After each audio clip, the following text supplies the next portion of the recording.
Bom dia, povo de Deus, a paz do Senhor Jesus seja contigo nesta linda quinta-feira. O tempo amanheceu um pouco nublado, mas já está saindo o sol, já está entrando aí a Eleni, a Ana Paula. Olha que bênção, Deus abençoe em nome de Jesus, viu? Yamar, Deus abençoe você, o Ale Rodrigues, Ale, meu filho, a paz do Senhor. Uma linda quinta-feira para você, para sua família. O pastor Silvino também já está entrando aí. Meu filho amado, Deus abençoe a Valquíria Almeida. Minha prima, Deus abençoe. Um abração para o primo aí também. Estou muito feliz de estar aqui com você nesta manhã. A Suzane também já entrou. Olha quanta gente. A Karen também já está entrando. É isso mesmo, a Karen Rodrigues também. Olha só gente boa aqui, graças a Deus, né? Estamos muito felizes, eu estou muito feliz com você nesta manhã, nesta linda quinta-feira. Olha quanta gente entrando já também. A Belzinha Paião, essa grande mulher de Deus, acabei de encontrar ela aqui, estava orando aqui na igreja com a Márcia. Elas estavam orando pela sua vida aqui, por cada cadeira, cada pessoa nessa cadeira. A Kellen também já entrou, a paz do Senhor. A Adriana Carvalho entrou também, a Kellen Matos já entrou também. Deus abençoe você. O Edson Soares, olha quanta gente aí. Um bom dia para vocês. Um dia muito abençoado. A Cíntia Camargo também já entrou, né? A Kelly também já entrou, mais duas outras pessoas. Olha quantas pessoas aí, Deus seja louvado. Daqui a pouquinho, viu, doutora Sueli? Um abraço para Eliel, para a Filhona. Deus abençoe vocês. O Brunão Oficial também já entrou. Olha quanta gente aí. Josivaldo também já está entrando. É muita gente, graças ao bom Deus. Olha quanta gente aqui que está entrando.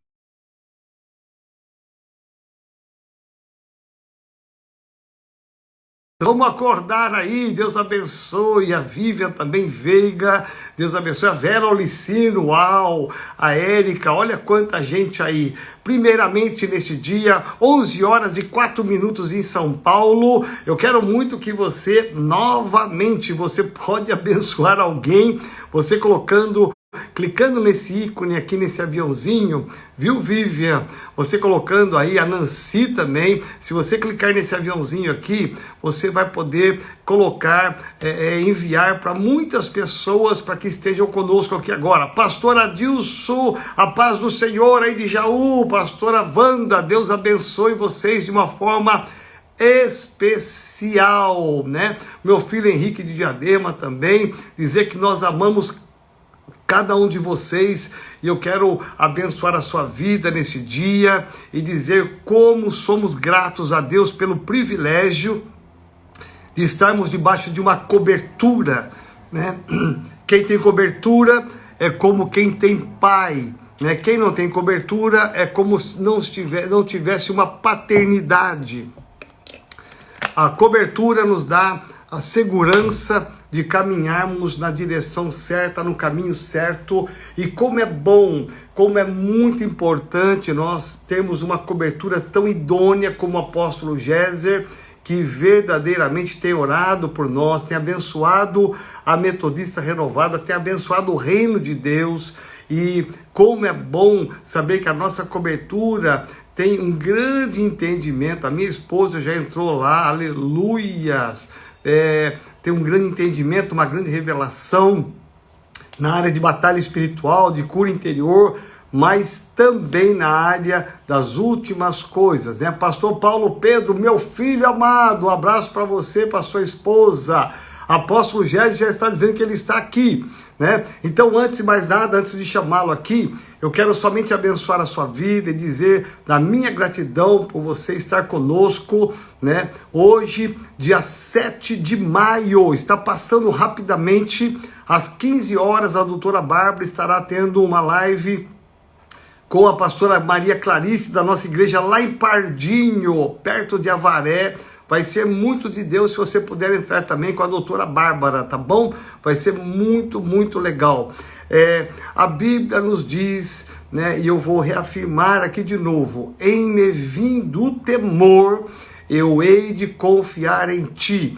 Esta expressão é de um salmista, em me vindo o temor, eu hei de confiar em ti. Ou seja, no meio de tantos rumores de doenças e mortes e crises, que nos leva, né, a um temor, a um medo. Esse temor é medo, né? Eu tenho que confiar no Senhor, confie no Senhor, né? Hoje pela manhã às 6h30 eu estava já em oração com uma turma enorme, graças a Deus, tem gente acordando cedinho aí para estar conosco na oração da manhã.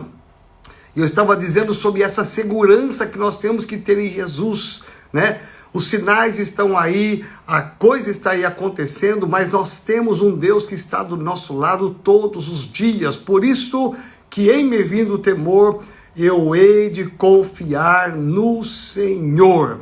Então confie no Senhor, Daniela, Edson, confie no Senhor, Douglas, confie no Senhor, a você que está conosco aí, porque nós vamos ter agora uma grande revelação, a continuidade, na verdade, de uma grande revelação através do nosso pai espiritual, o apóstolo Géser, que eu tenho a honra, né, a gratidão de estar debaixo da cobertura dele, de vivermos um tempo tão precioso. E eu tenho certeza que, assim como foi segunda, como foi terça, como foi ontem, será hoje novamente. Eu tenho certeza que vai ser uma bênção muito, muito grande na minha vida e na sua vida. E nós vamos ser muito abençoados. Muitas pessoas já fizeram perguntas ontem. Se por acaso você ainda não fez uma pergunta, você tem uma dúvida no seu coração, eu quero que você faça isso, né? Nós vamos estar aqui, o apóstolo Géser vai estar esclarecendo a luz da palavra de Deus, né? Isso é muito importante. Paz do Senhor! Paz, meu filho, tudo bem? Tudo bem, você não para, hein, campeão? Meu Você pai, tá animadão de sempre aí. Jesus de Nazaré. Dá certo de tomar um suquinho aí? Ó, isso aí é detox. Acho que é isso que você anda elétrico, viu? Todo dia é um detox, a gente vai embora. Detox nele. Quem não toma detox, põe botox. Aí é o problema. Santo Israel. É isso, sai pra lá. Tudo bem? Que alegria estar com você novamente. Aqui já tem uma turma enorme aí entrando. Tem um monte de gente da Renovada, um monte de gente de outras igrejas que eu já vi entrando. Tem pessoas também ligadas à missão, que eu já vi, porque nem o pastor Paulo, né? Ele também já entrou. A Fernanda Narvaez já entrou. Tem uma turma entrando, a Adriana entrou, o pastor Alex, está todo. Tem uma galera aí assistindo e participando. Guto aí também. Olha o Guto aí também. Meu Deus, só tem fera, hein? Glória a Deus. Exato.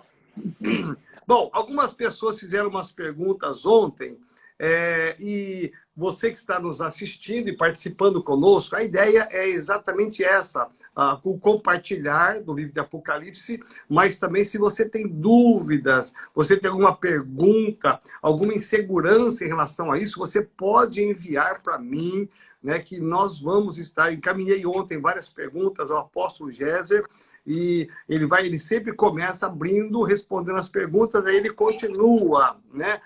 Nós estamos aí no capítulo 13, né? Falando da besta, né? Nós paramos, acho que ontem, no versículo 16, se eu não me engano. Mas antes de continuar, você entrar no outro assunto hoje, há uma pergunta que fizeram ontem, lá baseada no livro de Tessalonicenses, né? Sim. Na verdade, essa pergunta aí era a respeito do que momento é o arrebatamento. É essa aí? Porque foram diversos. Isso, essa aí. Essa aí. Então, mas o assunto de hoje é sobre o arrebatamento. Então vai esclarecer. Porque, na verdade, sobre o anticristo, o que era importante já foi falado. O que era necessário saber, nós já terminamos. Mas eu queria começar esse assunto, que é o que mais interessa para os crentes, os fiéis, aqueles que são filhos de Deus. O que mais interessa é o arrebatamento da igreja, né? Sim. E já que teve uma pergunta sobre isso, o ideal é a gente já tocar no assunto. Entrar nesse Também assunto. pode ser assim? Pode, já estou entrando aqui, já estou anotando aqui, inclusive, ó. Eu estou Ok. fazendo minhas anotações aqui. Ok. Por que o arrebatamento ele é importante? Porque nós esperamos o arrebatamento da igreja e não o anticristo. Essa é a grande visão que a gente tem. Todavia, quando você fala no livro de Apocalipse, ele é, como eu falei no primeiro dia, ele é algo assim muito amplo. O livro de Apocalipse ele pega desde o início da Bíblia, desde o tempo de nascimento de Jesus, fala de guerra espiritual, depois fala dos tempos do fim, fala das cartas da igreja. Mas quando a gente vai falar de arrebatamento, eu tenho que usar uma pessoa da Bíblia, que é a pessoa que mais fala de arrebatamento. Essa pessoa é o apóstolo Paulo. Não sei se é porque ele teve a experiência de ir até o terceiro céu e, como ele disse, né, ele viu coisas que ninguém viu, ninguém ouviu, ninguém subiu no coração de ninguém. Ele tem uma experiência forte de terceiro céu. E ele é o que mais escreve. Ele escreve para os Tessalonicenses, tanto na primeira como na segunda carta. Ele escreve para a igreja de Coríntios também. Não gosto muito dessa expressão Coríntios, né? Me lembra de algumas coisas muito ruins aqui em São Paulo. Então, e aí o Paulo é a melhor pessoa para a gente falar. Então, eu vou começar com ele na segunda epístola aos Tessalonicenses, no seu capítulo 2, do versículo 1 até o versículo 8.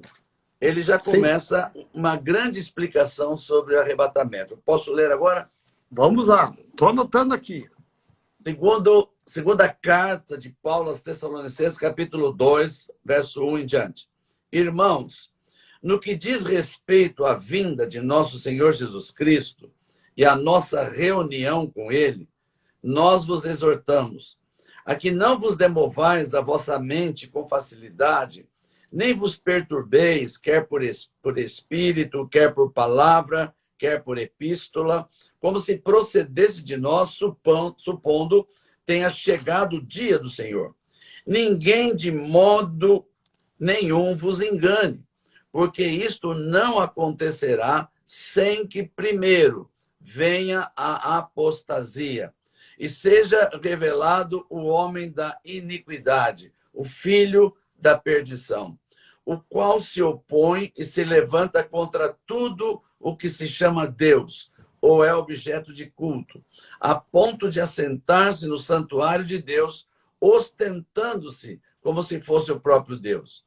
Não vos recordais de que ainda convosco eu costumava dizer-vos estas coisas? E agora sabeis o que o detém, para que ele seja revelado somente em ocasião própria. Com efeito, o mistério da iniquidade já opera, e aguarda somente que seja afastado aquele que agora o detém.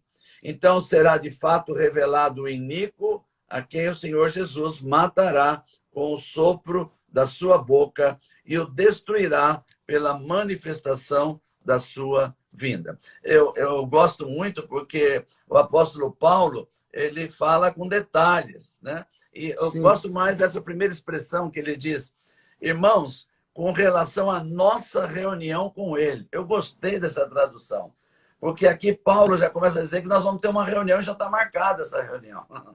Ou seja, Jesus já convocou uma reunião que vai acontecer um dia. É a reunião dos filhos dele com ele, né? Você veja, quando Paulo escrevia já isso naquela ocasião, os crentes da época já tinham uma esperança que isso ia acontecer logo, né? Aquela expectativa. Tanto é que surgiu uma expressão que muita gente usa, até nome de igreja já saiu, que chama Maranata, né? Maranata vem Jesus. Ou seja, eles estavam tão esperançosos que Jesus ia voltar, que criaram até uma forma de se comunicar entre eles, chamando Maranata vem Jesus. Essa expressão ficou conhecida, mas até agora, desde que Paulo escreveu essas cartas, até hoje Jesus não veio, porque tem uma série de questões que o próprio Paulo já falou aqui.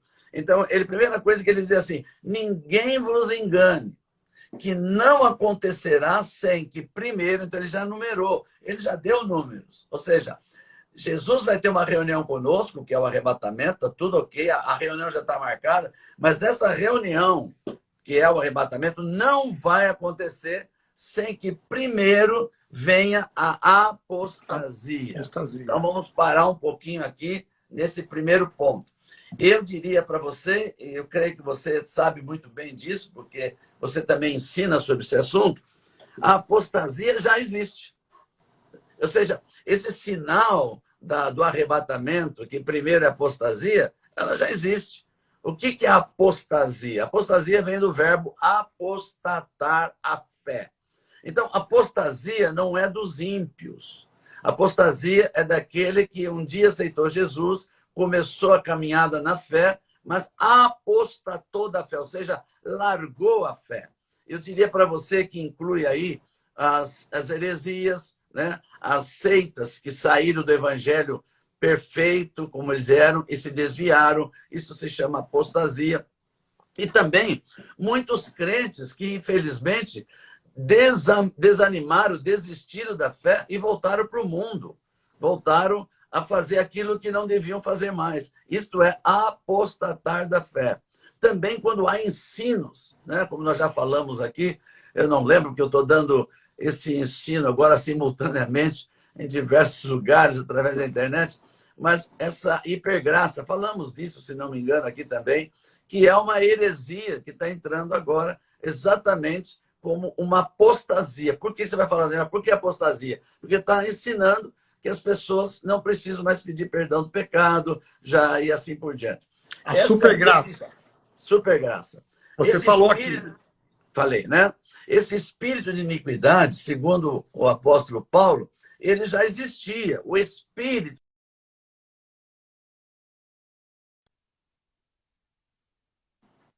né? Ele usa o anticristo e o espírito do anticristo. Então, quando eu falo em apostasia, eu estou falando em pessoas que apostataram da sua fé, largaram o caminho, foram para uma heresia ou voltaram para o mundo. Esta é a apostasia e isso é verdade, já está acontecendo. Logo em seguida, ele entra no assunto do anticristo também. É gozado isso, né? Falamos bastante sobre o anticristo ontem e o Paulo diz que tem duas coisas. Primeiro vem a apostasia e seja revelado o homem da iniquidade. Esse homem da iniquidade, o filho da perdição, é o anticristo. Paulo está falando, está chamando ele de homem da iniquidade, filho da perdição. E veja que ele fala exatamente o que nós vimos ontem no livro de Apocalipse, ou no livro de Daniel, muito mais claro, no livro de Daniel, sobre o anticristo. Ele diz que ele se opõe contra tudo que se chama Deus. Lembra que quando nós falamos ontem das características do anticristo, uma é Deus, para ele, não é o Deus dos pais dele, não recebeu essa herança, ele vai buscar outras coisas e não o verdadeiro Deus. E ele chega no ponto máximo que quando o templo estiver construído, o templo novamente vai ser construído como era no passado, vai ter o Santo dos Santos. A Bíblia diz, o Paulo diz que ele vai chegar até sentar no Santo dos Santos e vai se considerar como Deus. Está falando dele. Então, veja, o que o detém.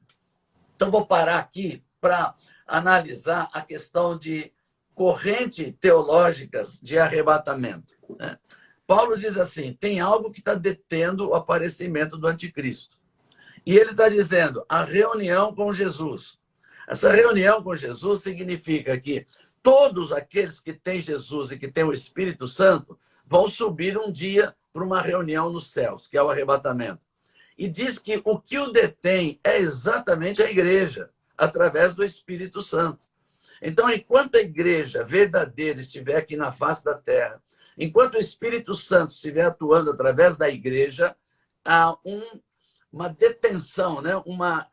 Digamos assim, um bloqueio para que o anticristo realmente apareça. Então, por aqui, só por aqui, eu já não tenho dúvida que se a igreja tem que ser arrebatada para o anticristo aparecer, então, com certeza, nós não vamos ver a atuação forte do anticristo, como nós falamos ontem, e por isso que essa é uma teologia que nós defendemos do arrebatamento antes do anticristo.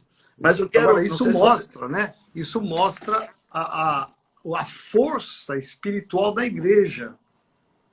Né? Porque se nós conseguimos deter, isso mostra o potencial, a unção que existe, a graça, a força que existe na igreja, para que ele não venha. Se você pegar aí em 1 Tessalonicenses, que é o próprio Paulo escrevendo também para os Tessalonicenses, no seu capítulo 5, 1 Tessalonicenses, capítulo 5, ele vai também falar sobre a vinda do Senhor. Né? Aqui ele faz um resumo maior. Ele diz assim, irmãos, capítulo 5 de 1 Tessalonicenses, irmãos, relativamente aos tempos e às épocas, não há necessidade que eu vos escreva, pois vós mesmos estáis inteirados com precisão de que o dia do Senhor vem como ladrão de noite. Então, essa primeira expressão que nós vamos guardar hoje para o ensino sobre o arrebatamento é ladrão da noite, essa primeira expressão. E logo em seguida ele dá mais um sinal sobre isso. Ele diz, quando andarem dizendo paz e segurança, eis que lhes sobrevirá repentina destruição, como vem as dores de parto, a que está para dar à luz, e de nenhum modo escaparão. O que ele está dizendo? Além da apostasia, que é um sinal, né? Além do fato de que a igreja está detendo o aparecimento do anticristo, também tem mais um sinal, quando andarem dizendo paz e segurança.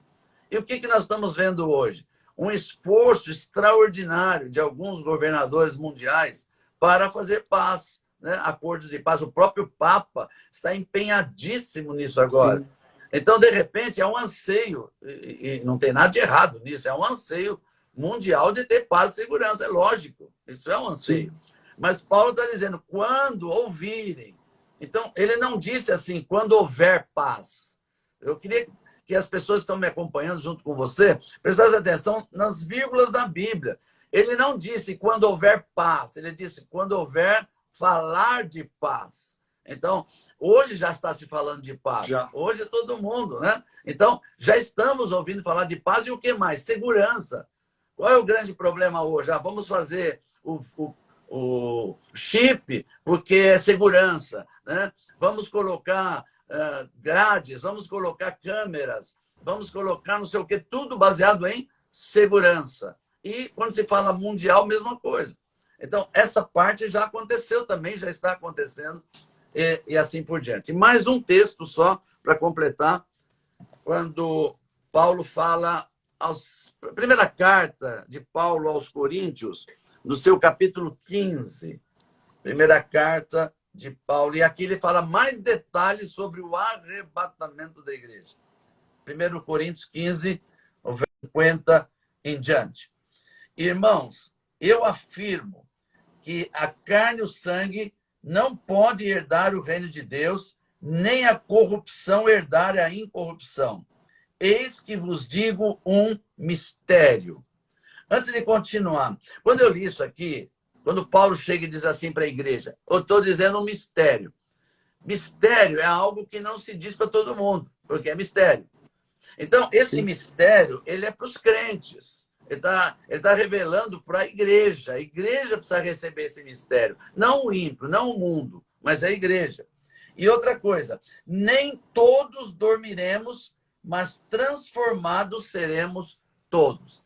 Essa expressão dormiremos aqui não é a mesma expressão de dormir um sono físico, como nós estamos acostumados. Há outros textos na Bíblia que falam em dormir, mas aí está falando de sono mesmo. Mas nesse caso aqui, dormiremos, está falando de que muitos não vão morrer quando o arrebatamento acontecer. Por quê? Porque se o arrebatamento acontecer, ele não morreu, ele será transformado na subida dele. Então, quando ele subir, aquele que está vivo, de uma forma que é mistério, e por isso que Paulo fala mistério, o corpo dele será transformado para um corpo incorruptível. Por isso que ele começa dizendo que carne e sangue não pode herdar o reino. Tem que ser algo incorruptível. Muito bem, verso 52. No momento, num abrir e fechar de olhos, ao ressoar da última trombeta, a trombeta soará, os mortos ressuscitarão incorruptíveis e nós seremos transformados ou arrebatados. Então, quando Paulo chega nesses três textos que eu li para você, 1 Tessalonicenses, 2 Tessalonicenses, 1 Coríntios, esses três pontos que Paulo fala, ele esmiuça tudo a respeito do arrebatamento. Veja que coisa forte, né? Piscar de olho, né? Eu vou até tirar o óculos aqui um pouco. Se você que está aí nos vendo, presta atenção nos meus olhos, né? Pronto, já aconteceu o arrebatamento. É um piscar de olho. É uma coisa rápida. É uma coisa que será tão rápida que o mundo não vai ver. Por isso que eu disse que Jesus não vem na terra no arrebatamento. Ele vai encontrar reunião.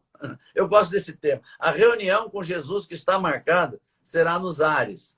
E aqueles que estavam mortos. E aqui a sequência, guarde bem a sequência.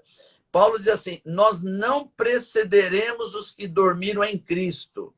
Isso é, a primeira coisa que vai haver no arrebatamento é a ressurreição daqueles corpos de espíritos e almas que já estão no paraíso e que agora precisam de um corpo, e esse corpo será transformado. É como se houvesse uma ressurreição. Eles não vai aparecer aqui na Terra, ninguém vai ver. Ele será ressurreto do túmulo direto para o céu, e nós que estamos vivos, eu espero que eu esteja vivo nesse tempo, espero que você também esteja vivo nesse tempo, seremos arrebatados, transformados, corpo transformado. Eu não sei se... Dá um intervalinho só.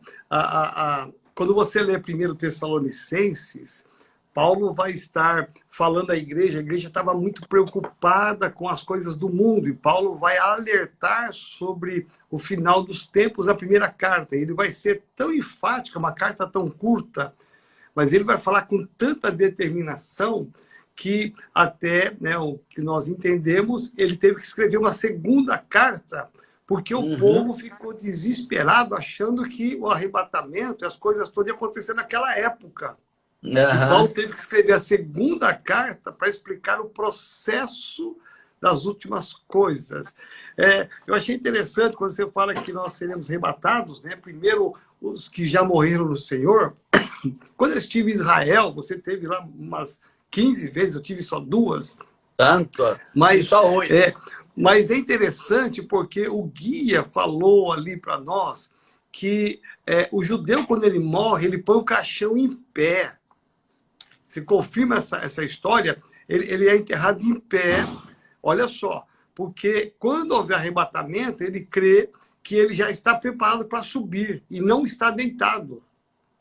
Isso é confirmado ou não? Ou foi uma história do guia lá? Olha, das 8 vezes que eu fui lá, nenhum dos guias falou isso para mim. Não. E também não, é uma novidade isso, para mim é uma novidade. Eu vou até estudar sobre isso.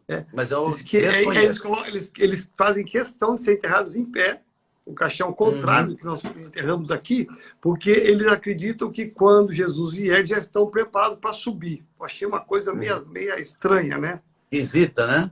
Esquisita. Mesmo porque o judeu não crê no arrebatamento. O judeu tradicional não crê no arrebatamento. Ele crê que o Messias, que eles não entendem que já veio, que vai vir como um rei que vai governar, que vai mudar a história de Israel. Então eles não estão esperando em arrebatamento, não estão. Eu desconheço isso, Joel, mas a gente pode pesquisar sim, viu? Tá. Bom, posso continuar aqui? Vamos lá. É só para você tomar uma aguinha aí. Já tomei. Enquanto você falava, aproveitei. Há 2 expressões sobre a vinda de Cristo, né? Por exemplo, Apocalipse capítulo 16, o verso de número 15, Apocalipse 16, 15.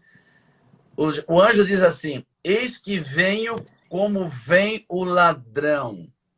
Essa é uma expressão, né? Como vem o ladrão. O próprio Jesus também citou nos seus sermões que ele viria como ladrão. Então, lembra que logo no começo da nossa palavra hoje eu disse, guarde essa expressão, vir como ladrão.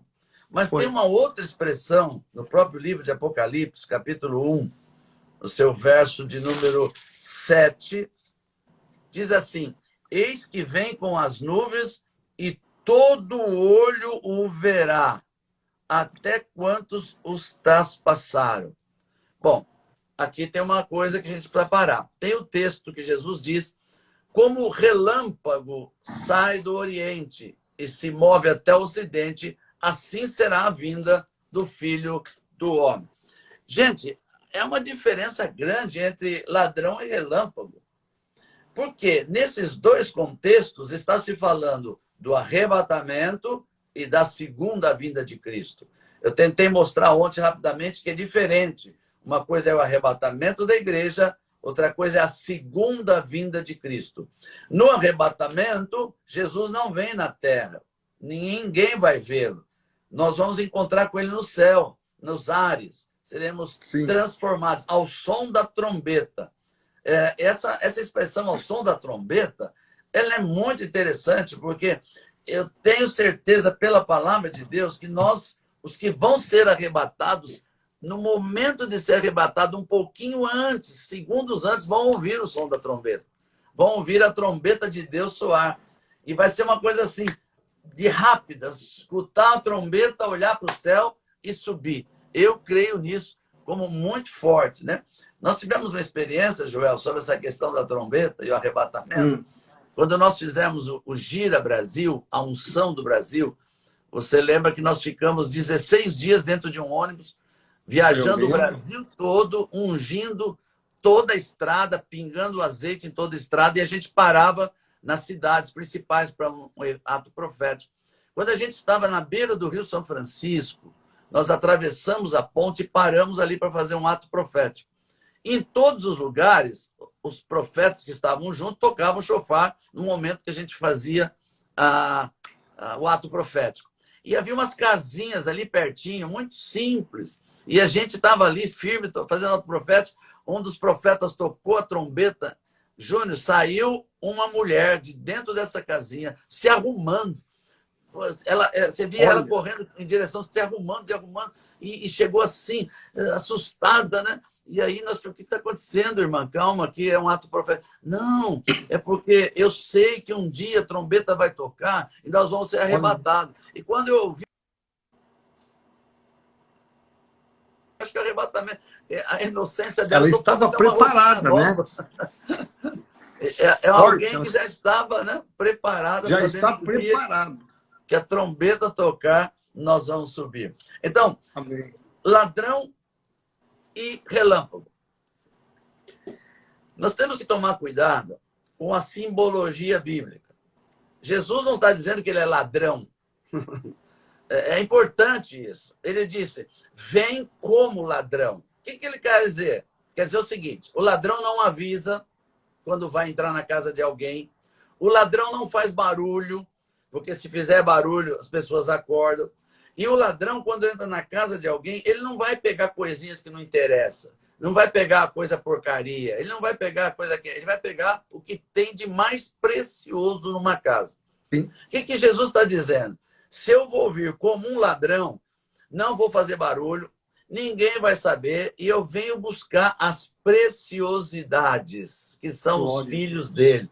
Arrebatamento. É Jesus vindo buscar as prioridades dele.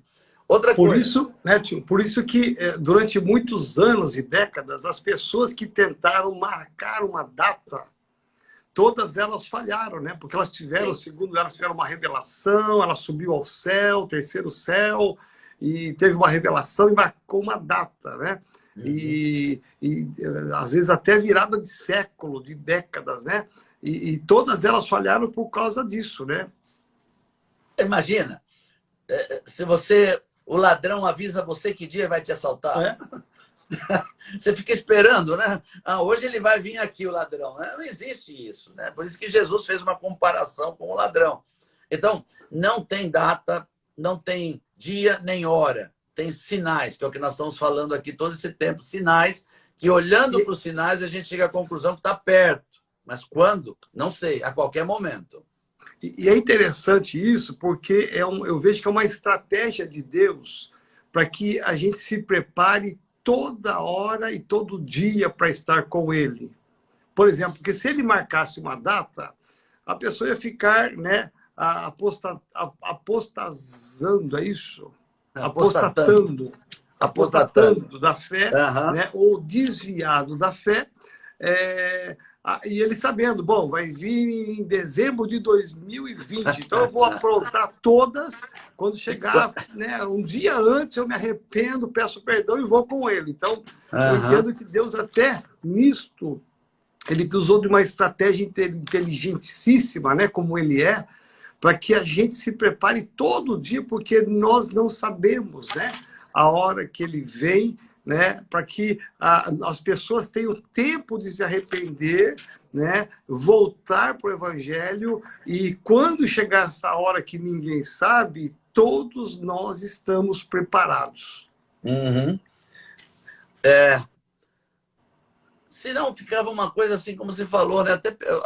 Eu lembro que num seminário eu brinquei com isso, né? Se a gente soubesse o dia e a hora, no dia anterior a gente se trancava num quarto fechado, fechava o olho, o nariz, eu não quero pecar, não vou pecar, sou santo. Era muito fácil. Era muito fácil, né? Agora, existe uma questão fuso horário. Nós temos um mundo baseado em fuso horário. Por exemplo, nessa hora, 11h37, no Japão, já é 11h37 da noite. Eles vão chegar no dia seguinte primeiro que nós, né? E já existe, naquela época, não sei se você lembra, do avião Concorde. O avião Concorde foi o primeiro avião comercial supersônico. Não deu certo, né? Mas ele viajou muito. Quando ele saía de Paris para Nova York, ele pega fuso contrário.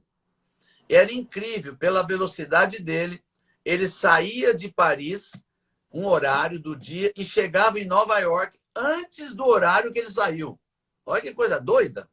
Em outras palavras, ele chegava em Nova York e não tinha acontecido ainda o que ele passou lá em Paris, né? Então, vai ter os engraçadinhos que vão pensar assim, tudo bem, né? Eu estou lá no Japão, e se o arrebatamento acontecer, eu pego um avião, vou lá para o Brasil, que é antes. E aí eu pego lá o arrebatamento. E as pessoas pensavam assim. Mas aí você vai para o livro de Lucas, capítulo 17, o verso 34. 17 de Lucas, 34. Digo-vos que naquela noite, 2 estarão numa cama, um será tomado e deixado o outro. 2 mulheres estarão juntas moendo, uma será tomada e deixada a outra. 2 estarão no campo, um será tomado e outro deixado. Com esse texto, Jesus acabou com os engraçadinhos do fuso horário, né? Para mostrar que vai ser tudo ao mesmo tempo. Quando o arrebatamento acontecer, tem 2 na cama. O que é isso? Noite. 2 moendo, tarde. 2 no campo, manhã. Então, ao mesmo tempo que acontecer aqui, se o arrebatamento fosse agora, por exemplo, às 11h39 da manhã no Brasil, seria às 11h39 da noite no Japão.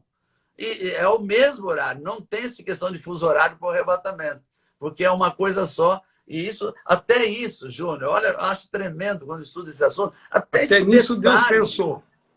Isso, até pequenos detalhes sobre fuso horário estão resolvidos para que ninguém fique pensando coisas erradas a respeito do arrebatamento. Agora, segunda vinda de Cristo, né? A segunda vinda de Cristo, quando houver o arrebatamento, subiremos, teremos as bodas do Cordeiro. Se der tempo, nós vamos falar sobre as bodas do Cordeiro. Quando terminar as bodas do Cordeiro, a igreja desce com Jesus, os fiéis que já estão com o corpo transformado, para implantar o reino de Deus na terra, e aí virá o desfecho do anticristo, quando será expulso para o lago de fogo. Mas nessa hora, quando Jesus descer com a igreja, é o outro tipo que Jesus falou, como relâmpago. Por quê? O relâmpago também vem a hora que ninguém sabe. Mas quando o relâmpago aparece, vem um estrondo e todo mundo escuta o barulho. Por isso que a Bíblia diz, todo olho o verá. Então, você que está nos acompanhando, por favor, eu estou insistindo nesse ponto, para que vocês fiquem bem claros. O arrebatamento, ninguém verá. Só os fiéis que vão encontrar com Jesus nos ares. Jesus não vem na terra. Na segunda vinda de Cristo, com a igreja, todo olho o verá.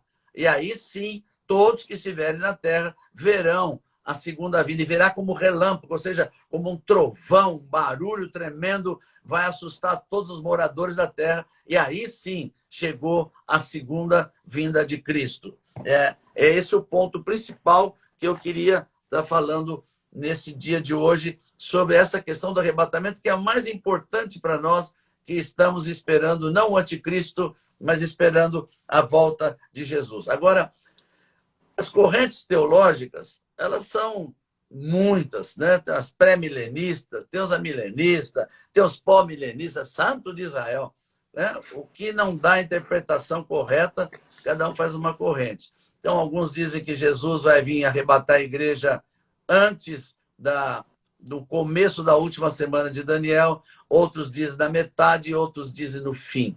Mas nós cremos, né, perfeitamente pela palavra de Deus, pelo que o Paulo falou, que o arrebatamento acontecerá antes de ser revelado o iníquo, não quando ele apareceu como governador mundial, mas quando ele foi revelado como iníquo, ou seja, quebrou a aliança e começa a perseguição. Nessa hora, nós vamos ser arrebatados e eu creio que nós não vamos passar pela grande tribulação, porque só essa tribulação pequena, sinais, o início das dores, é terrível.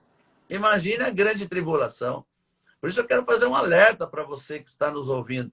Leve a sério esse assunto, não para conhecimento, que legal, agora eu sei. Não, leve a sério. Porque se você não se preparar, não se santificar, não viver uma vida correta diante de Deus, não der prioridade ao reino de Deus e ficar preso ao mundo, você pode até ser salvo depois, mas vai passar pela grande tribulação. E se você está achando que as dores de agora são terríveis, imagine a grande tribulação. Por isso é tempo de evangelismo, é tempo de salvação, é tempo de, para aqueles que já são salvos, é tempo de santidade e assim por diante, né? E completando só esse ponto, aí eu vou passar para você fazer as suas considerações. Quando a gente está na escola, antigamente, eles ensinavam a questão do ímã. Não sei se você passou essa experiência. Na minha época, né, eles colocavam uma caixa de areia, cheia de areia, e embaixo da areia colocava umas bolinhas de ferro. E aí a gente passava o ímã por cima. Quanto mais embaixo a bolinha de ferro estava, mais difícil era de ela subir. Quando ela estava mais em cima, o ímã pegava logo. Com essa experiência me veio o seguinte: o arrebatamento vai ser um ímã. Então, aqueles que vão estar ligados ao mundo, prioridade do mundo, só pensam em coisas do mundo, só se divertir, só fazer coisas erradas, mesmo que ele seja crente, mesmo que um dia ele aceitou Jesus, não importa, ele vai ficar, porque o ímã vai levar os que estão mais perto, aqueles que não têm pé na areia do mundo, no deserto do mundo. É isso que eu queria passar para você nessa hora. Muito bom, que palavra, que revelação. Olha aí, tem muita gente dando uma contribuição, o pastor Marcelo, tem o Guto, tem muita gente aí dando uma contribuição muito importante aí, citando o texto, a Valquíria. Muito legal.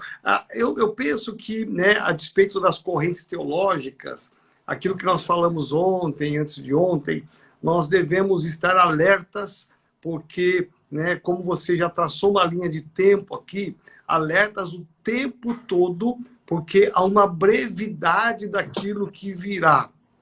E eu penso que essa quarentena, esse vírus todo, eu penso que foi um alerta, né? Eu acho que deu uma chacoalhada na igreja, no mundo, para mostrar como que nós não somos nada, como que tudo fugiu do controle, né? O mundo parecia que estava ordenado, organizado, né? As finanças, os dólares, a questão da rotina da vida. Oi? A rotina da vida.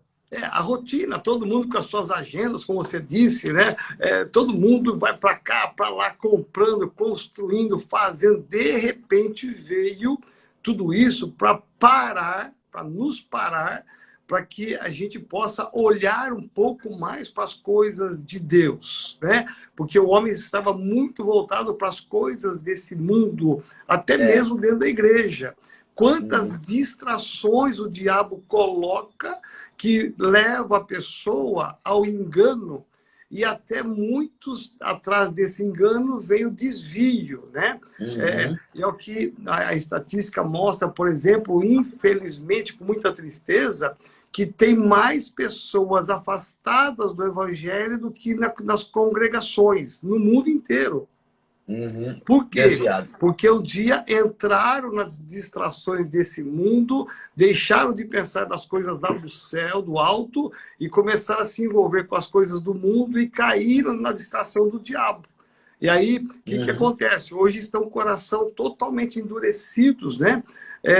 E graças a Deus, esse vírus, ele tem um lado positivo, né? Não desmerecendo a dor, o sofrimento, a morte, né, de muitas pessoas, mas ele tem um lado positivo que muitas pessoas acordaram, porque eles tiveram que parar agora e pensar em Deus, porque agora o socorro só vem de Deus. Então, as pessoas estão hoje inseguras porque aquilo que era a segurança delas desmoronou, né? Então, para quê? Para estar preparado para essas questões finais. Eu não sei se seria possível amanhã, eu estou tendo aqui uma ideia, não sei se você consegue fazer isso. Vamos pensar em pessoas simples até que estão nos ouvindo. Se você conseguir montar um plano cronológico assim, é possível montar mais ou menos assim como se fosse uma aula, você mostrando, olha, aqui está isso, aqui está aquilo, é possível? Acho que vai ficar mais fácil de quem está nos assistindo, ele ter um entendimento numa linha de tempo. É possível isso? Vou tentar. Eu tenho um mapa, não sei como projetá-lo, mas eu tenho um mapa que desde a fundação do mundo até o Lago de Fogo, né? Mas eu posso pegar algumas partes e tentar eu tenho mostrar. Esse mapa, eu tinha esse mapa aí, coisa mais linda, né? É muito lindo esse mapa. Eu fiz vai do começo até o final, né? Eles se completam. Isso. Esse mapa esse que você está falando é uma gravura muito bonita, colorida. Eu fiz um mapa um pouco mais simples para fazer base para minha palestra, para meu seminário, né? Que eu faço seminário de escatologia. Então, eu mostro na tela um pouquinho mais simples. Eu vou tentar, vou ver aqui como é que faz. Quem sabe aí você vê com o Alex, com o Felipe aí, como é que faz para a gente projetar esse mapa. Eu vou ver com o Alex e o Felipe, eles são bons nisso aí, porque eu acho que ia ficar muito interessante, assim, no encerramento nosso, você fala, olha, nós estamos aqui, né, há uma previsão disso aqui, há uma previsão disso, são as etapas que antecedem a volta de Jesus. Vai ficar uma aula muito interessante, mas como se fosse uma aula mesmo amanhã. Eu acho que a gente você consegue dar uma amplitude, né, ligando Daniel com Apocalipse, e dar uma amplitude, uma visão mais uma panorâmica, para que, como eu estou anotando aqui, né, anotei já várias folhas, eu vou fazer uma linha de tempo e começar a anotar, né? Quando vem o anticristo, quando vem a besta, as etapas todas. Acho que vai ficar muito interessante. Você é mestre nisso, você vai tirar de letra isso. Meu Deus! Agora, eu queria dar um alerta, né? Eu sei que tem pastores aí ouvindo, e o alerta é: nós não temos que pegar as coisas do mundo para evangelizar. No momento que a gente começa a usar as coisas do mundo, ao invés de evangelizar, nós estamos levando as pessoas a se misturar com o mundo. Então, por exemplo, se ele vem à igreja, né, termina o culto, você faz um baile de músicas, né? Um baile qualquer, a gente chama de baile. Então, para ele, no dia seguinte, se ele vai no baile, tudo bem, porque na igreja também tem o baile. E o baile da igreja nunca vai atrair pessoas. Pelo contrário, vai tirar os crentes para ir para lá, né? Você vê aí muitas igrejas que ficam lotadas. Por quê? Eu analisei isso, João. Lotadas porque começam a trazer as coisas do mundo. E as pessoas estão se misturando de tal maneira que quando alguém diz assim para mim, não, mas isso aqui é para evangelizar, a minha resposta é: o céu faliu. Porque se eu não tenho no céu uma forma de evangelizar pela palavra e preciso pegar as estratégias do mundo, então o céu faliu. E devia ser o contrário, as coisas do mundo não deviam jamais entrar na igreja. Pelo contrário, nós devíamos mostrar um evangelho santo. E eu me preocupo, porque essas igrejas vão levar muitos jovens a se misturar com o mundo e achar que não tem nada a ver, né? Eu conheço igrejas que tanto faz você, depois do culto, ir para o barzinho, beber, ir para uma discoteca, porque dentro da igreja tem tudo isso. Então, para ele lá fora é igual. Então, não há mais diferença entre uma igreja santa e uma igreja comum. Mas Jesus vem buscar uma igreja santa. Por isso, se mantenha firme, não se misture com o mundo, não se misture com o que os outros estão fazendo. Não entre nessa, mas a igreja tal está fazendo, teu pastor tal. E quem disse que até pastor não pode ir para o inferno? Então, não olhe para o que o pastor está fazendo, olhe pela palavra. Por isso que os bereanos no passado, até o apóstolo Paulo era confrontado pela palavra. Porque as pessoas queriam saber se na Bíblia estava escrito o que ele está falando. Então, esse é meu alerta para o final dos tempos. Cada vez mais o mundo vai entrar na igreja. E cada vez mais Deus vai fazer a diferença entre o que é serve o Senhor do que ele que não serve o Senhor. Muito forte. Olha a Marisa Lauleta aí aparecendo. Ó. Nossa prima lá. É interessante. Tem a prima de Ribeirão, tem a prima de São Paulo, a prima aqui do Carlinhos, do Carlos. Então, tem um monte de primo aí, santo de Israel, hein? Tá? Tem primo para todo lado, aí precisa vigiar. Até o Davi Maia tá aí, ó. Aleluia. É interessante porque a igreja ela é comparada com muitas coisas, né? Como um corpo, como um exército, como uma família, mas como uma noiva. Então, só colaborando com essa sua palavra final para você orar pela gente, só dando uma pequena contribuição aí, uma noiva, né, pressupõe o quê? Né, uma santidade, uma consagração. E as pessoas, aí eu vejo assim, aí é uma crítica minha também, eu me somo a você, me junto a você, por isso que a gente bate muitas ideias. As pessoas acham que Deus precisa da gente. Presta atenção. Deus usa o homem para evangelizar, sim, nós somos instrumentos, mas Deus não precisa de um jeitinho para trazer as pessoas. Né?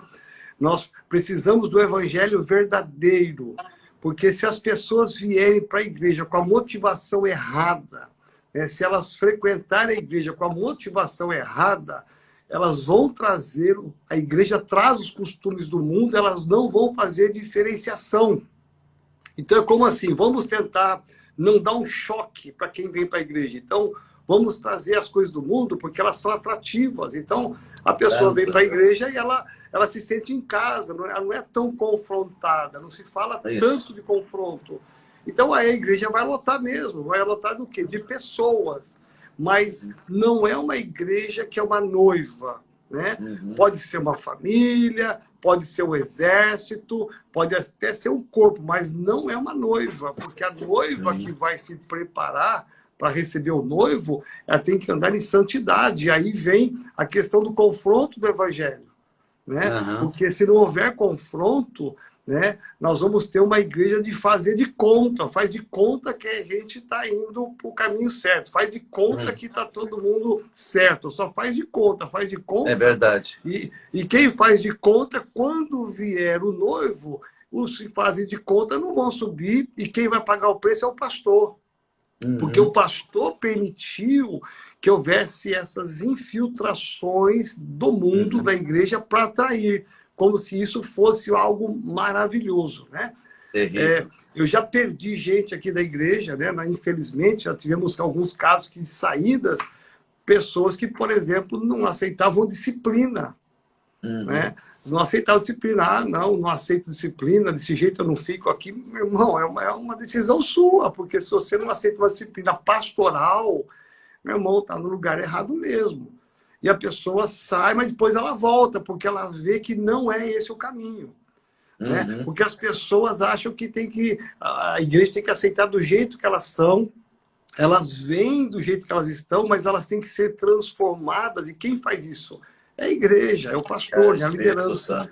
Então, e pouco se fala hoje sobre Apocalipse, está se falando agora, porque apareceu o coronavírus, então está todo mundo apavorado. Mas até então, né, poucas pessoas, poucas igrejas tinham uma visão dessa, porque nós achávamos que estava tão longe, né, que os sinais iam demorar 30, 40, 100 anos, vai ser só a próxima geração. De repente, pumba, pegou todos nós. Aconteceu. Né?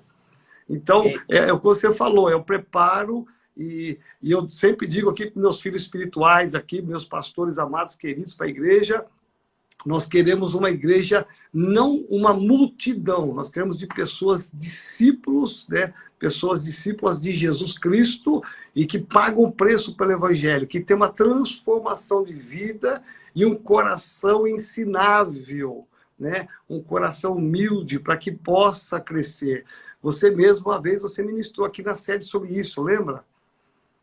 Que nós não estamos preocupados com muita gente, eu lembro até hoje, Ah, né? sim. Aham. Você deu uma palavra profética bem forte aqui, e é o que está no nosso coração. Porque Deus vai honrar aqueles que verdadeiramente estão santificados, né? Isso. Falta só 3 minutos, seria muito importante você orar Tá por bom. nós. Amanhã, você que está nos assistindo, aí amanhã é muito importante que você não perca amanhã de forma alguma, divulgue para todo mundo, para os seus pastores, amigos, seus relacionamentos, porque amanhã vai ter uma linha do tempo aqui que o apóstolo Gésy vai explicar para nós, né? O pastor Felipe já antecipou ali e disse que talvez não seja possível passar isto, a não ser que você faça numa folha, né? Tipo assim, uma folha de sulfite, e você vai ter que mostrar assim, ó, tá vendo?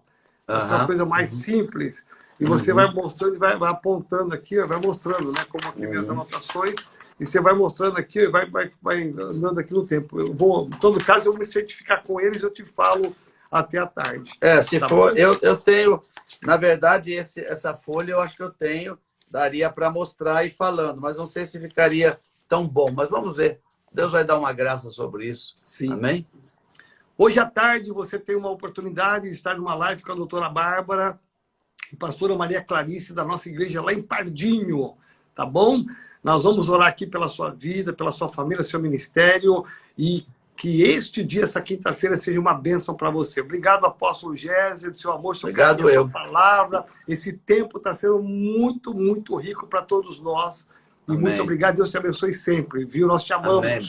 Obrigado, nós também, muita honra. Pai, em nome de Jesus, novamente, ao encerrar esta live de hoje, quero abençoar cada um dos nossos queridos que estão se preparando para a volta de Cristo. Que essa palavra de avivamento, de evangelismo, mas de santidade entre no coração dessas pessoas, para que eles não esperem o anticristo, mas esperem a volta de Jesus. Muito obrigado por esse tempo, pela sabedoria e pelo discernimento que vem do Espírito Santo, porque se não fosse ele, nós não saberíamos nada. Obrigado pelo teu Espírito. Obrigado por esse ministério que abriu as portas para que muitas pessoas possam ouvir essas verdades. Obrigado pelo apóstolo Joel, pela Sandra, pelo Pedrinho. Eu os abençoo como família. Declaro o melhor de Deus, um tempo muito especial para eles. Nesse tempo de quarentena, Deus fará milagre na vida deles, do ministério deles e de todos vocês que estão nos ouvindo. Eu profetizo grande sobrenaturalidade de Deus em nome de Jesus. Amém. Amém, amém. Maravilha! Pessoal do Brasil, olha, são quase meio-dia em São Paulo. Amanhã, 11 horas em ponto. Não esqueça de compartilhar para todo mundo, que amanhã vai ser demais, vai ser tremendo. Tá bom? Amo cada um de vocês. Deus te abençoe.